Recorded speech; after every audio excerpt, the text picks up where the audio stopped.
Hi guys, বর্তমানে আমি চলে এলাম আপনারা একটা নতুন খবর। আমার গেলে ডেইলি পাবেন নতুন খবর। আর আজকের নতুন খবরটা কি? আপনারা বর্তমান যে কাপড় কিনেন, মার্কেটের কাপড় কিনতেছেন, বউর সাথে আমি একটা জ্যাকেট কিনছি, এর প্যান্টটা কিনছি, শার্ট প্যান্ট স্প্রিং গুনছি আমরা লাগাই। আর বর্তমান কাপড়ের মাঝে এরকম মডেল বাড়িয়েছে, আপনারা যে কাপড় কিনবেন সেই কাপড় আপনারা ঘরের থেকে পিন্ধাতে আপনারা মার্কেটে যাবেন, যাওয়ার পরে আপনারা শরীরের থেকে কাপড়টা খুলবেন, কি আপনার প্যান্টের একটা চেনটা টানতে চেনটা খুলবেন, আর লগে লগে মেসেজ যাব, আপনার বেডির মোবাইলও মেসেজ যাব। বিশ্বাস আইসা না? নিশ্চয় আপনারা ভিডিও ক্লিপে দেখেন।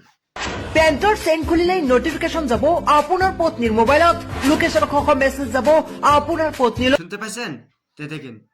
আর আপনারা ২ নম্বরে কাম মার্কেটে আর করতে পারবেন না। আপনাদের ভালো লাগে ভিডিওটা বেশি বেশি করে আপনারা ভিডিওটা একটু শেয়ার করে দিবেন। ভালো লাগলে ভিডিওটা আপনারা বেশি করে শেয়ার করে দিবেন। সবাই যে ভাই সবাই যে শেয়ার হয়ে যায়, ২ নম্বরে আর চলবো না ভাই মার্কেটে।